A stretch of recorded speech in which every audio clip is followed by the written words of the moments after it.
Prime Minister A.T. Mondal stated that the government will comment on the recent tariff hike ordered by the Meghalaya State Electricity Regulatory Commission only after receiving the full details of the order.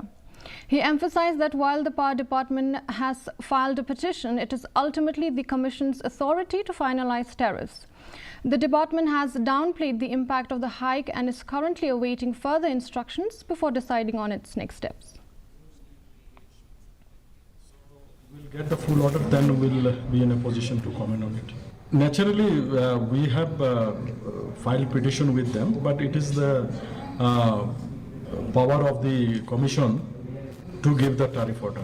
So let all the tariff order comes, we will look into it. So let all these things be settled down, then we will be giving you the clear picture.